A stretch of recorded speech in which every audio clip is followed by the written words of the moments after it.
our healthcare system abandons us when we need it the most. And that's when we're living inside of our own homes with our chronic conditions inside of these closed environments. And nobody was really addressing that. And so that was my first sort of awakening in terms of something needs to be done. It's kind of really odd to me that we spend a bulk of our money and a bulk of our time inside of these boxes that can actually either promote health or prevent disease.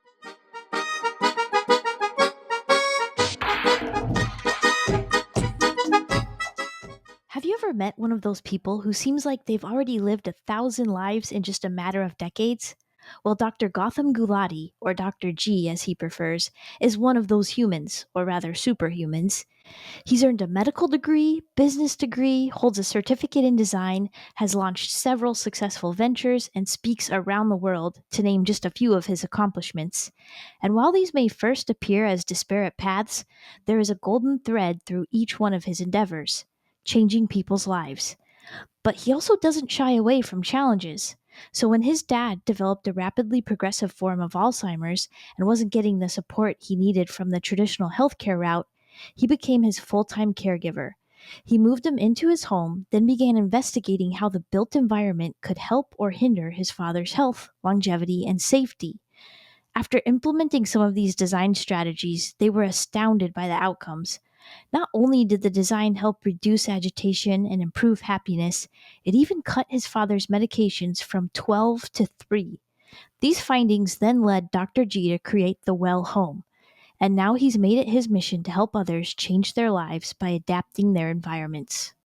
Your career history is just really intriguing to me. You've done everything from working in the medical field to teaching as an adjunct professor at Johns Hopkins University, and then have delved into multiple startups and then serving as an advisor to many more. But I was just so curious what the early days of your medical career looked like. Well, I mean, I think I took a little bit of a traditional path early on, not knowing where that path was going to lead. I've always been one to sort of veer off course without any issues. And of course, looking back, it certainly wasn't linear by any means. But I think one of the natural or things that I've always gravitated towards was just going after things and looking, pursuing the things that made me curious. So that really also was the case when I was in medical school and also in residency. I think, when you start to sort of take a step back and look at the environment, you start to recognize things that, I guess for me, being curious, I was kind of like, how do things operate? How do things work? And healthcare was one of those fields where there were a lot of things right, but also a lot of things wrong. And so for me, I can't let a problem go. I have to pursue it and dig into it. And I think that's just my personality. And so that one thing led to another. And here I am. And did you run your own practice for a while? No, I kind of knew early on in treating patients. There were a few of us. I also have a business degree. I also have a public health degree, and so with that sort of combination, you're sort of a hot ticket for a lot of organizations seeking your consultative advice.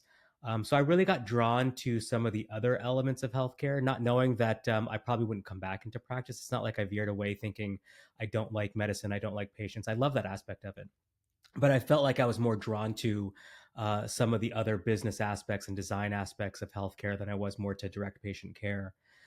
So for me, at the end of the day, I think if you look back at everything that I've pursued and looking for a common thread between it, it really just comes down to narrative. I'm in the business of helping change people's lives from whatever their narrative and story is today to something better tomorrow. And the way I go about doing it, whether it is seeing patients, whether it is building companies, whether it is running the well home that I'm doing right now, it's all about transforming the narrative of individuals' lives to something that's better. So I guess I should mention you transitioned to more of the interior design kind of aspect of things, but what prompted you to investigate how our living spaces impact our health and well-being? Well, design is something that's always been inherent as part of my curiosity factor.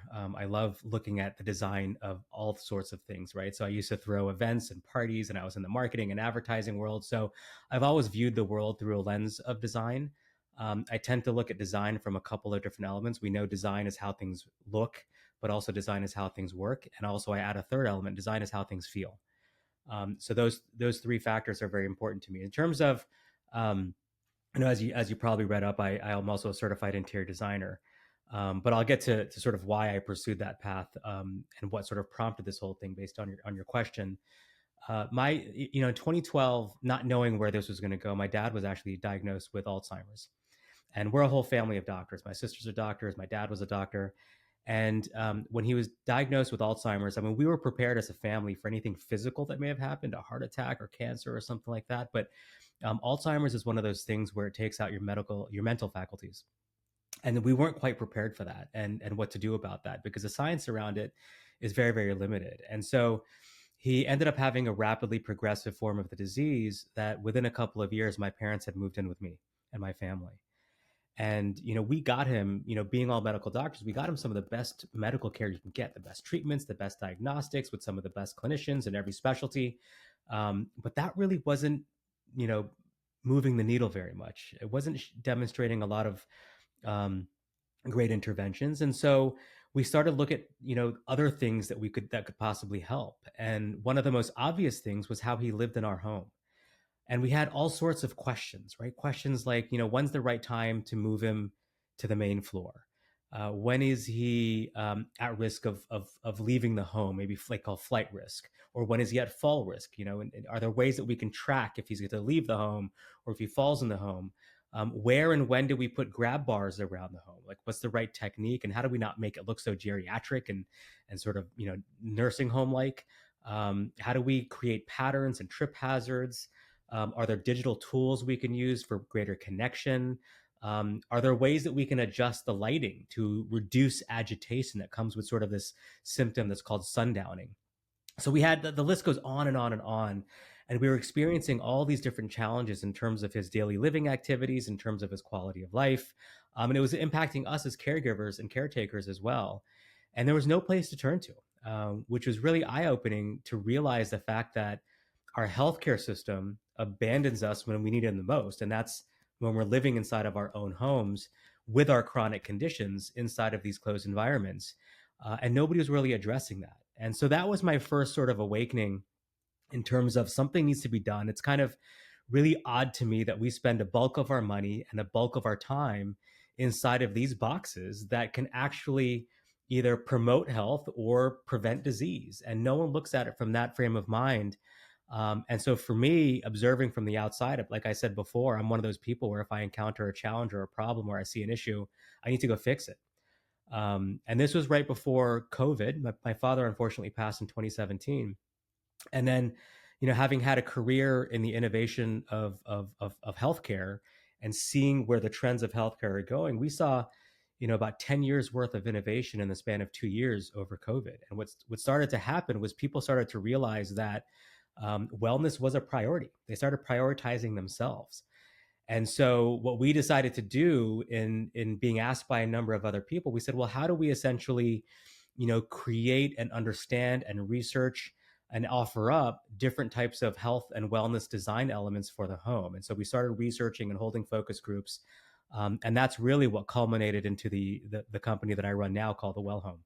That is fascinating. So, during that time, while your father was living with you, had you started to implement some of those design changes in your home? We did. We actually did all sorts of design changes in our own home, and I'll give you some examples and some of the results from that as well. So we ended up adjusting. He lived in a little bit of a darker room on the upstairs level of our home.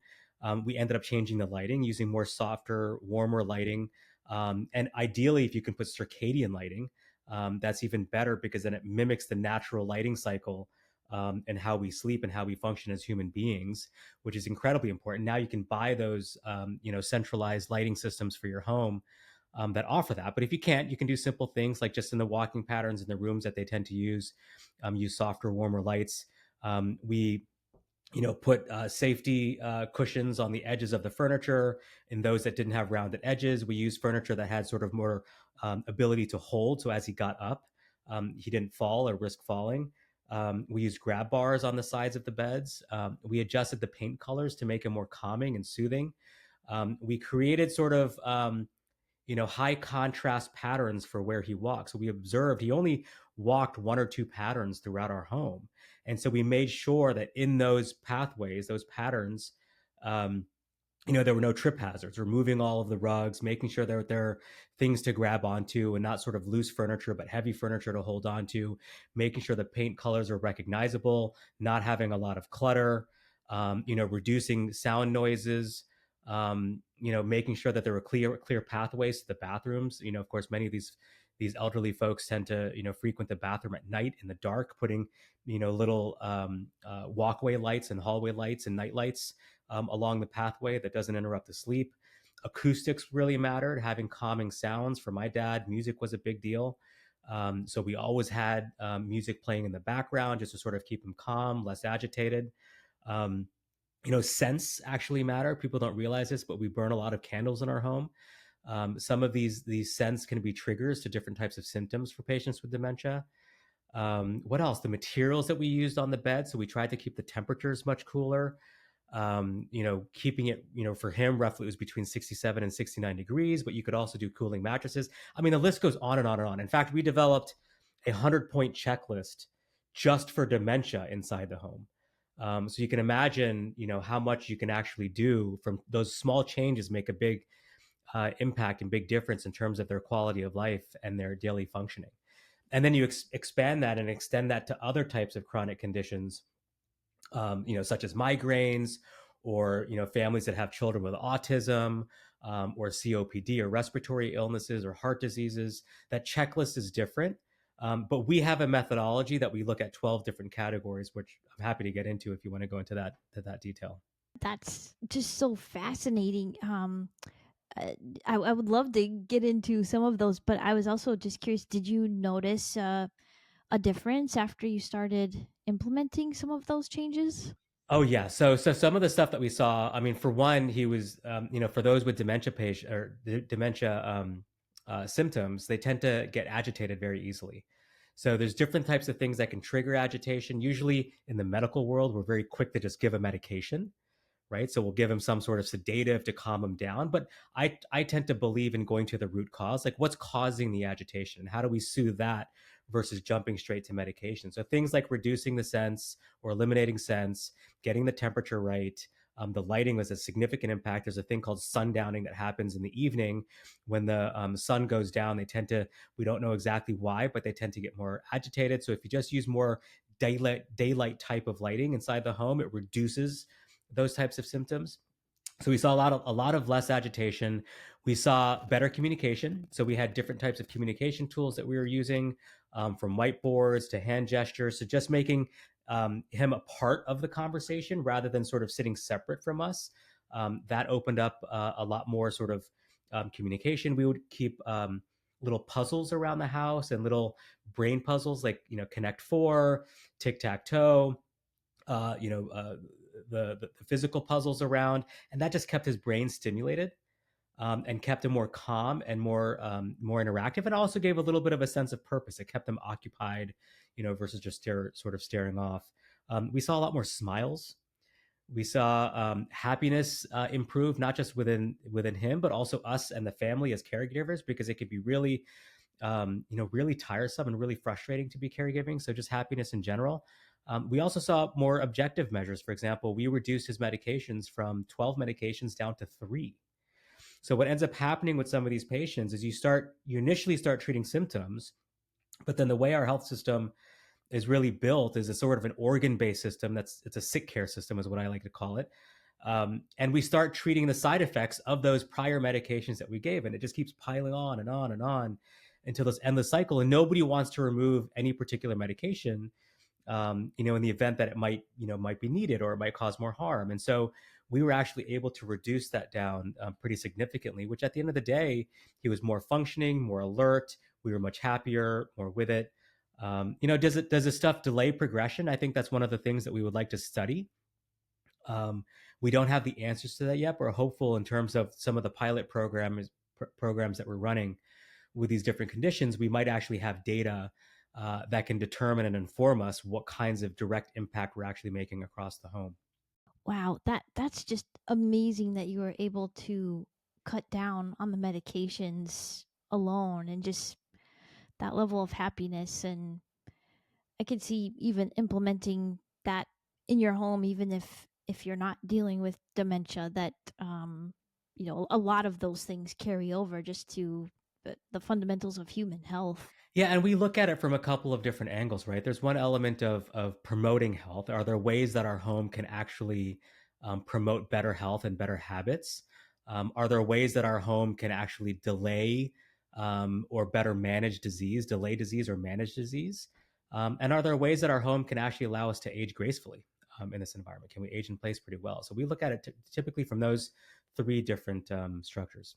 And like you mentioned, the tapping into our circadian rhythm through lighting, that it seems like there's more education coming out about the importance of the circadian rhythm and just how fundamental that is to our health. My conversation with a lot of interior designers, architects, builders, nothing against them, but I think we were sort of, running in the dark in terms of the solutions that we were offering. We're trying to give a little bit more of a scientific grounded, evidence-based approach to the things that we do in the home and the learnings that we develop. We're hoping to be able to share that with the rest of the industry. But really what it comes down to, sort of our methodology, is to look, specifically, at the individual level. I think healthcare is hyper local, right? Your scenario is different from my scenario, is different from somebody else. So we can't really create these blanketed solutions for everybody. I mean, we can generalize to some degree, but I think, understanding what those personal goals and objectives are for the individual, whether it's to promote health and longevity, whether it's to prevent disease or to manage disease, we all have these sort of different objectives. And then what we do is we've identified these 12 different attributes of the home that we can look at. So, for example, we talked about lighting, acoustics, mindfulness, safety and hygiene, environment, sustainability, connection. I mean, the list goes on and on. So, we have 12 different categories that we look at, and then we apply those to the individual rooms, right? So, we can look at your kitchen with those attributes against your goals. We can look at your bedroom with those attributes against your goal. We may not use all of them. And then we have a series of checklists that we go through within each of those categories. So it's a much more, I guess that's a little bit of the doctor in me. I kind of like the scientific approach a little bit. Hopefully we're going to be developing some of the research and science that we can all use. But I think designing our homes for health and wellness has to be a little bit more intentional than the way we've done it in the past. Yeah, and to your point too, as much as we all differ health wise and what we each need, each home is so different too, and you have to take into account where it's located and the climate of that region and things like that. Yeah, that's exactly right. There's a saying that we say in healthcare that says the biggest predictor indicator of your future health is the zip code that you live in. So you're absolutely right. I think it's what you have access to. We talk about eating better and moving better, but some people just can't do it. So it's really contextual in terms of who you're speaking with, who you're trying to help. How do you democratize this? Right? We live in a very diverse living structure. That we can't make these sort of blanket statements of just make more open layouts and more biophilia and more exposure to nature. Some people don't have access to that, right? So we really have to think about who we're serving and what are the things that we can offer up for each of these different types of clientele. So true. And you mentioned a couple of pilot projects. Can you talk about those? Yeah, absolutely. So we have so we sort of split our business into sort of two areas. One is sort of the luxury wellness spaces. So really, I should probably just describe what the Well Home does. So the Well Home provides luxury. We design luxury wellness spaces that embody the notions of health, longevity, and well-being for the home, but also beyond the home to different types of other environments as well. And so we sort of split that up into two different categories. There's health promotion, so the wellness and longevity side of things, and then there's sort of chronic disease management inside of the home as well. So on the chronic disease side of things, we're running a pilot project around dementia that I talked about. We're enrolling individuals into this project to really study the before and after impact of that 100-point checklist that I identified. And then we're offering up solutions that are, what we call DIY, DWY, and DFY. DIY is, really low cost. We can hand you the comprehensive guide and the checklist, and you can do it yourself if that's the most affordable option. All the way up to DFY, which is we can do it for you. So you hire us, we come in there, we can make all of the relevant changes specific to your health goals. And then there's do it with you, which is sort of the middle tier, which is we can help you take what we've given you and then maybe have a couple of check-ins to make sure and refine where necessary. So we're enrolling patients into dementia. Once we do it for dementia, we're going to be replicating that model for other types of conditions, things like migraines, aging in place, COPD, and a number of other conditions. And then on the luxury wellness side, we're about to kick off a couple of really fascinating projects. We're essentially creating wellness upgrade packages for new development homes, for luxury homes. So we believe that the way to really go upstream and solve to the root of the problem is to actually get into the design element of the home itself from the very beginning.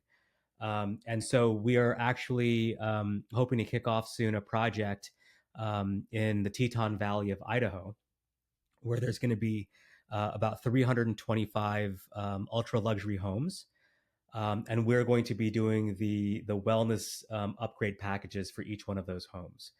And so we're going to use that as a model to then work with other developers and builders in the industry to start thinking about and offering some of these wellness features and amenities from the ground up element of the build.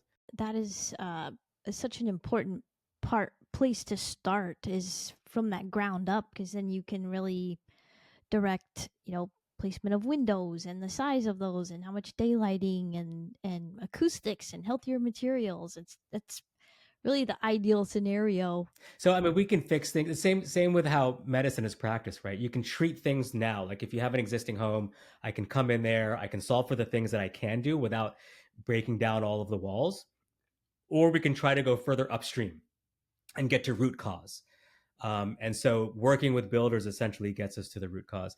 I like to say oftentimes the biggest influencers in healthcare, you won't find them on TikTok or Instagram. The biggest influence of your health is your environment. And so if we think about it that way, like the way we design our environment, whether it be in our office structures and our homes, those are sort of the passive ways of really um, indicating how we sleep, how we move, how we eat, how we think, how we rest. All of those things are usually done in the constructs of our home, and yet we've never looked at those structures as a way of being as a conduit for promoting health. It's really interesting because it's like it's really come into light more so in recent years, but it when you look back through history, a lot of the modernist architecture kind of practiced a lot of those things. And there was the healthy home with Neutra back at, gosh, was it 50s or 60s, but there were like early kind of starts to this back then, but then somehow we lost touch with it. Yeah, it's interesting that we're starting to see a little bit of a movement. But what's really interesting is I see a lot of people marketing their products as if it's wellness, but there's really no substance behind it. It's just saying more trails, more pathways, more things like that. But there's not the intentionality behind it. And so what I'm hoping to achieve is to bring a little bit more of that rigor of the science behind, what are the right materials, what are the right layouts, what are the right products and solutions that we should be using, and then how do we ground that with demonstrating evidence and impact as a result of that? Will it cost more? The hope is not so much down the road, but of course, everything initially when it's introduced certainly does cost more. Yeah, and that was one thing that I was going to ask you, just around some of the challenges of making your space a well space, and certainly seems like cost is one of them. Have you found ways around that, or what other challenges kind of bubble up with that? Well, I think there's an educational hurdle for sure. I think people need to understand how your home actually impacts your health. People aren't quite, aware that it actually can be a promoter of health. We tend to live in a world where, um, in the medical world, medications are medicine, right? That's how we're typically, raised to understand that you have a condition, you have a problem, you go get a medication. That's how our system works. But what we're starting to realize, and you're starting to see more people become aware of, is that food is medicine, right? Sleep is medicine, movement is medicine, and equally so, your home and your environment is medicine as well. And so there's a little bit of an educational hurdle to get people to understand that all of these things is sort of what I like to say is your biography becomes your biology, right? Going back to that narrative, going back to that storytelling, your biography is how you live your daily life, right? All of those are essentially inputs into what your biology is. And so if we start to look at our surroundings and how we live and the how we sleep and the things we put into our bodies and how much we move, all of those are essentially the code that informs the software of our body of whether we're going to have disease or live healthy. And if we start reframing and starting to look at our environment that way, I think we start to get it. But I still think that there's an educational hurdle that all of us need to try to figure out and really elevate the conversation, kind of like what we're doing here, right? The more people that can understand it and listen to it, I think they will get it, and then we'll start looking for ways that they can optimize the well being of their environment. The other thing that I'd probably say is a big challenge and hurdle is we're just creatures of habit, right? And so the system is kind of rigged against us, right? So we tell people to move more, but we put them in sedentary positions behind a desk, behind a computer. We tell people to eat better, but we give them, fake foods and ultra processed foods. We tell people, to connect better, but we give them these little, phones that they spend all of their time on technology, right? We tell, people to, um, sleep better, but we don't have the right environments to optimize for sleep, and we're all stressed out all the time, right? So it's like the system is rigged against us, and so it's interesting how when you start looking at the behaviors, our default state tends to be those bad behaviors, and so one of the biggest hurdles that I think we all have to try to figure out and develop this passively is how do we make the default behavior the healthy behavior? How do we make the healthy choice the easy choice? Because right now the default choices and the easy choices are the things that are bad for us. So I think somehow figuring out how to overcome those negative habits that have been ingrained in us is a significant challenge. And we can design those things, right? So all those things that I just talked about in terms of rigging our system, or the system is rigged against us, we designed those elements into our lives, right? We designed the phone, we designed this work structure, we designed, all, the foods that we put into our body. So if we designed sickness into our lives, we should be able to design health into our lives just as well. Yeah, no, that I've never heard it quite put in those terms, and that's such a great point. And even in terms of the materiality of the things that we bring into our home, and trying to opt for some of those more healthier materials that are not contributing toxic chemicals to our environment. That's even been kind of rigged. We're so used to started with fast fashion, but now that has crept over to the furniture world, and it's just easier to you know go online and purchase something cheap and quick. Well, it's great to start seeing these collaborations. You may have seen that whole collaboration with Michael Graves and Pottery Barn. So really addressing this nation of the sort of the age wave, like the senior population and elderly population, that's coming down the pike. So they developed a furniture line that is a little bit more ergonomic for an elderly population. So it's really nice to see start, those collaborations come about, but I still think there's a lot more to do. Yeah, yeah, definitely. So I was curious, what have you identified as some of the biggest health risks in kind of the traditional home? I look at everything through the attributes of those 12 categories that I shared with you. But some of the big ones that really stick out, I mean, safety is a huge one.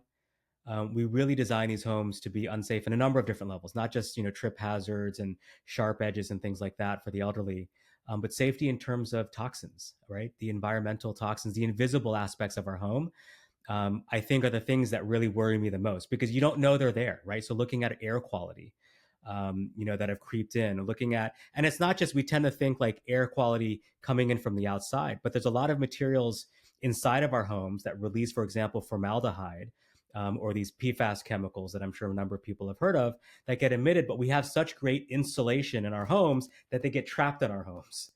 And then it's recirculated and we keep breathing these materials. Um, things like microplastics are a big thing for me. So the products that we use inside of our homes, we're starting to realize that we're noticing those in different types of organ types and the contribution towards different types of cancers that we're now starting to see that microplastics might play a significant role.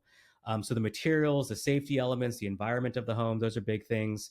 I think that we don't design for sleep well enough. We always talk about nutrition and exercise being some of the most important things, like eat healthy and exercise more. But those two things, in the absence of good sleep, is almost a moot point, because sleep is sort of the time where your body, it, you know, sort of accommodates better eating and better movement, right? It's where you rest, you recover. You have this process called mitophagy and autophagy, which sort of cleans out the toxins of your body. We know that better sleep, you have better metabolism. Better sleep results in less incidences or prevalence of Alzheimer's disease. So sleep is a critical factor across a number of different conditions. I use an Aura ring to really track it and understand my different sleep cycles. And it's the only thing that's really changed my behavior. I'm not, recommending Aura Ring to. There's a number of things. There's Ultra Human, there's Whoop. You can use an Apple Watch. There's so many different devices that you can use. But something, just part of what I believe is, if you're just simply aware, um, of some of the things that impact your health and your body, you start to make a little bit different decisions. And it may not be overnight. It may be over the course of time, right? So just knowing how certain types of foods within bedtime impact my sleep quality, I'll avoid those foods now. I don't have coffee after a certain time of the day. I eat my last meal, at least 2 to 3 hours before going to bed. I drop my temperature of the home down to 69 degrees, so I have better, cooler temperatures while sleeping. So I get better sleep and REM sleep as a result of that. So, there's so many different things that I do and have shifted my behavior that have now just become my default state. I don't have to think about it. It's just sort of natural. Like we talked about, creating the healthy choices as your default state. Um, Eating, there's a lot of things that you can do in terms of healthier eating around that. That's how you organize your food, what you put in your pantry, how you label and make the healthier choices, the easier choices, inside the house. There are certain things, I tend to look at, when you're creating these healthy behaviors in the home. When we look at it from a design perspective, I look at it through the lens of friction, right? So how do I add friction between, my me and my bad behaviors, right? I want to add friction to it. And for the good behaviors, how do I remove friction, right? So let me give you a prime example of that. So I have a home gym in the basement. I've got a bike. I've got a treadmill. Now, oftentimes, if you ask people, well, what are their excuses, right? Oh, I just have to get up. I have to find my shoes. I have to get my workout gear. I have to fill up my water bottle. I have to get my sound system. I have to get all that stuff. And it's just a real pain. And so they'll come up with all of these sort of micro excuses, which are sort of micro friction points. Well, if you remove those little friction points as a design factor of the home, and put, like, a water bottle ready to go next to the treadmill, put your shoes and socks ready there, have your gym clothes ready the night before, have a nice sound system so you're more, inclined, to enjoy the workout, whatever it is that is going to entice you to do it. Reduce the friction between you and those, right? One of the things, as a hack that I use, I love podcasts. We're on this podcast. So one of the things that I love is I only listen to podcasts when I'm exercising. So if I know I love podcasts, therefore it'll encourage me to move more and exercise more, whether it's going for a run or a Peloton ride. And then I take it even a step further. I only go half episode to half episode. That way I'm encouraged to come back the next day to finish the other half, right? So these little hacks, you can design these hacks into your life, that really encourage, better healthy decisions and reduces the friction, between the things that you want to achieve. Yeah, I love that idea of the cliffhanger on the podcast. That's a good way to put it. Yes, it's a cliffhanger.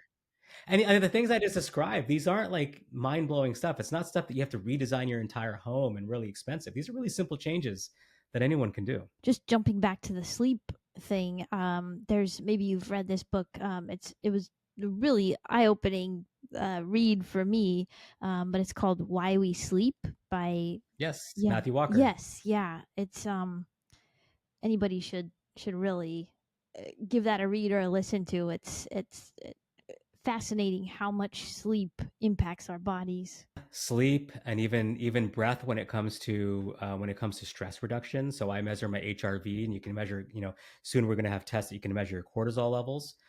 So I biohack and I track a lot of stuff. So, I do simple breath exercises, while sitting at my desk every hour or so. I try to do it every hour. I'm not, not that compliant with it, but It's what I call the 478 technique. It's actually borrowed from Andrew Weil, Dr. Andrew Weil, where I do 4 seconds inhale, then I take one extra breath, hold it for 7 seconds, and release for 8 seconds with sort of a pursed mouth. And just doing that 3 times in a row actually drops your stress levels significantly. And we know that stress is a significant contributor to multiple disease processes, from heart disease to diabetes and metabolic syndrome and a host of other conditions. Wow, it's thank you for sharing that, the technique, and I feel like I could talk to you for hours. There are so many. You're just so knowledgeable, and I think this is such a fascinating topic around human health, too. Um, Kind of going back to, so we kind of started to touch on this, but some of the interior finishes. I was curious if you have found any materials that perhaps are on your like do not use list, or particular products that we would bring into our home. Well, I mean, I try to avoid anything that emits any PFAS chemicals as much as possible. It's hard to avoid all of that stuff. I know there has to be sort of this balance in life, but things that where you can avoid microplastics in the home, definitely I try to avoid some of those features and functionality or those types of materials and products. Um, if I can, I'm not a huge fan of some of the drywall that we put into the homes and the paints that we put into the homes. Those are simple. The paints are really easy to do. Yes, they're a little bit more expensive, but relative to drywall, it's much easier. Drywall, I try to in some homes incorporate things like hempcrete where possible, and it's a little bit more moisture absorbing. It also absorbs CO2. So those are great materials to utilize. That way you don't get the release of formaldehyde. There are sustainable furniture materials that you can use as well. I think everything that we use in these manufacturing plants use a lot of chemicals. So trying to avoid materials that emit those. Really hard to do, mostly because, again, like I said, the system's rigged against us. We don't know where to get these. And if we do find them, they tend to be very expensive, right? And so that becomes a significant hurdle. But oftentimes, for if you do have some of those materials, invest in good quality air filtration. If you can get centralized HEPA air filtration, I think that's fantastic. If you can't and you can afford that, there are a lot of great little room by room systems that you can put in that can filter out airs, and they have an app, so it can actually tell you, what types of VOCs, what types of particles are essentially being emitted, and then what it's actually cleaning up. So I think those are really helpful to have, especially in the rooms that you occupy the greatest percentage of time. It's really good to have those in there. But you probably, I mean, you're a material science expert, so you probably have a better sense of what what are best use cases. I tend to rely on people like yourself and some other experts in terms of what are the right products to ultimately use. But for me, we don't go in there and exactly measure the emission of all of these different types of chemicals from the products in the home. Yeah, understandable. No, it there is a lot to uncover in that world. Yeah, and I don't try to pretend to be everything to everyone, right? So I know my limitations. Those are things that we tend to rely on other experts on. On that same note, are there any tools that you have found useful? I just know, like for me with materials, it's kind of overwhelming. There are, in many ways, so many resources, but in other ways not. But like health declaration, or health product declarations, and mindful materials, cradle to cradle, red list, things like that. Do you guys use any of those tools? Yeah, I mean, we tend to rely on some of the experts. We don't actually go in and measure ourselves in terms of the tools that we use, but we rely on things like you said, the red list. We look at the, is it not well certified? I think it works with well. We look at things like the swell score. So things that people have vetted in the past, we tend to look for and getting it into the system versus actually after the fact measuring. That makes sense. It's a whole other beast getting into the materiality. So you kind of touched on this, but I was just curious, if someone were wanting to make even just a few modifications, whether because of budget or things like that, um, to create a more healthier space, are where would you recommend they start? Uh, Limit it down to sort of 6 areas. So this is usually what I recommend. I give a talk called "The Road to Longevity," and these are sort of the 6 categories that I ultimately look at. Let me break those down for you. So it's nutrition, it's movement, it's sleep, it's connection, mindfulness, and safety. And so I can just give one or two things to do within each of those categories. From a nutritional standpoint, we talked about there's design elements. So I kind of bridge the design of your home with also the design of medicine. So it's a little bit of a combination. So there are simple things ultimately to do. Try to, from a nutritional standpoint, make the healthy choices the easy choices in terms of the layout of the design of your home. Like we tend to hide a lot of the, I've got a couple of kids, so we do have snackable stuff, but we try to make those snacks difficult to get to. Whereas some of the healthier options we keep front and center, right? So if it's top of mind, you see it, you're more likely to gravitate towards that. If it's harder to get to, as human beings, we're just lazy, lazy individuals. We're not going to take the extra effort to go do this. So design it that way. Try to stock your cabinets with things that are on the outside perimeter of the grocery store. Avoid the aisles. That's where all the ultra high processed foods are. So eat as much whole foods as possible. And ensure you get an appropriate amount of protein intake, especially as you get older. You need more protein synthesis to maintain muscle mass, which is probably one of the greatest indicators of longevity is your muscle mass. So, the general rule of thumb is if you're under 40, it's roughly 0.7 grams per pound that you weigh.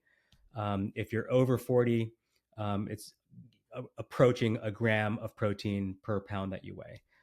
That might be over the shot, but that's sort of the upper limit of it. Really hard to do. So oftentimes you have to supplement things. So that's eating.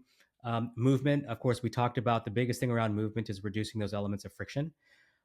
Try to create spaces that allow movement between the rooms. So don't have everything just, if you make the couch too comfortable, you're going to get, plopped down on the couch. So make it so that it's a little bit more social in nature. I have a standing desk so that I get up and down, throughout the day. Remove friction elements. If you do have a treadmill or some sort of exercise equipment, try to create design elements that remove those friction in between. Sleep, we talked about a couple of things. Keep the temperature cool. There are great products like 8 Sleep where you can actually control the mattress, so you don't have to do the whole room if you don't want to. Get smart temperature controls like the Nest inside of your home. There are other ones as well. Try to keep as much a dark environment in the room. We've painted our rooms black.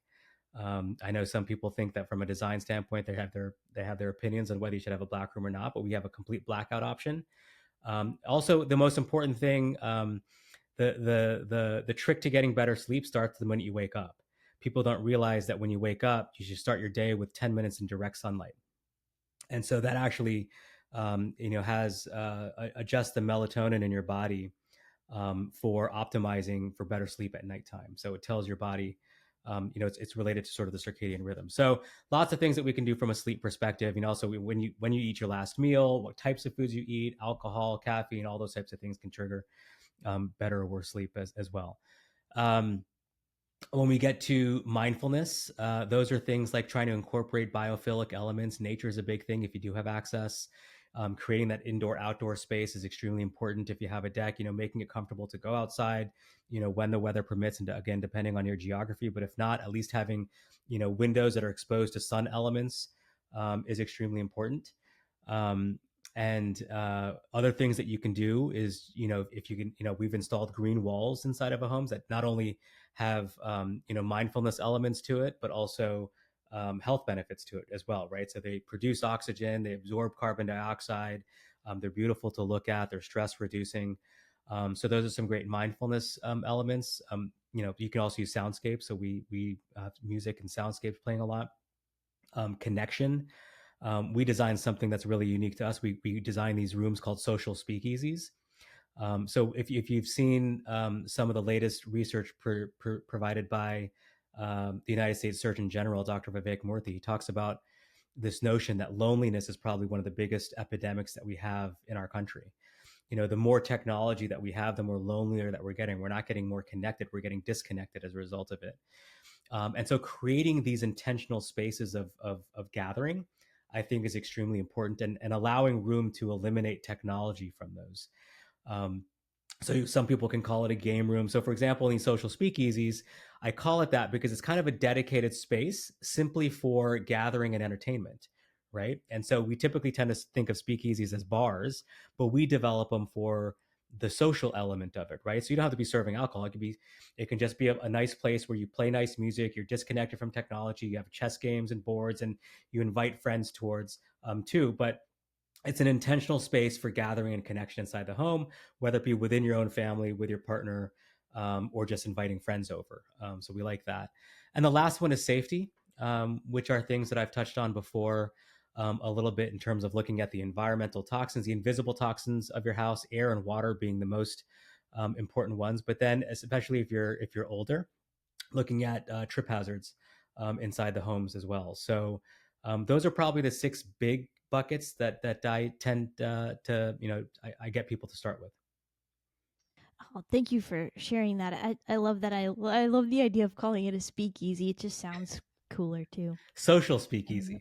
Social speakeasy. There we go.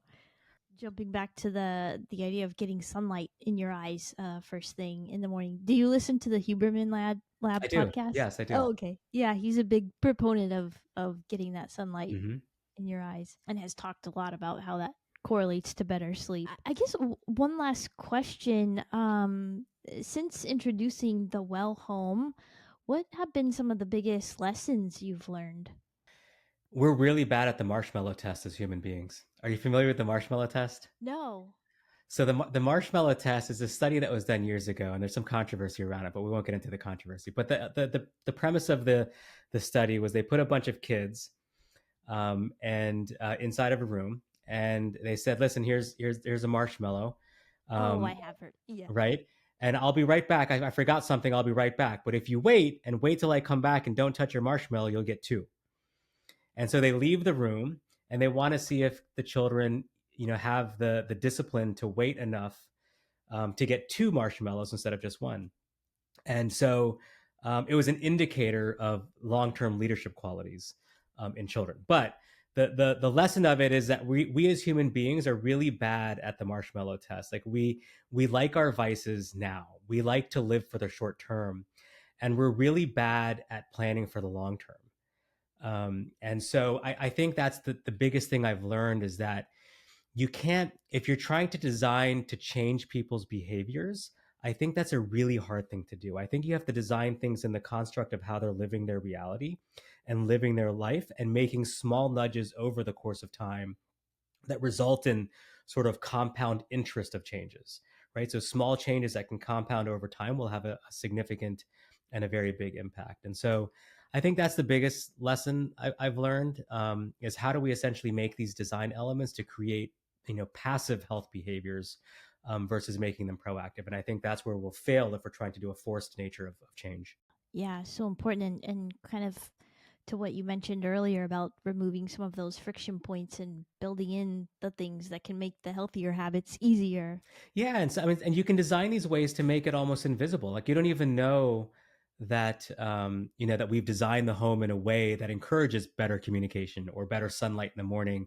So it doesn't have to be something that now I have to wake up and go stand in front of the sun. Like if you just design the home from the very beginning to maybe have the bed, facing a certain angle or having the build of the house exposed to the sun in a certain southern exposure, whatever it might be, there are ways that we can design them that it doesn't even require any work whatsoever. And I think that intentionality around the design and the environments that we create can actually be passively built into our environment.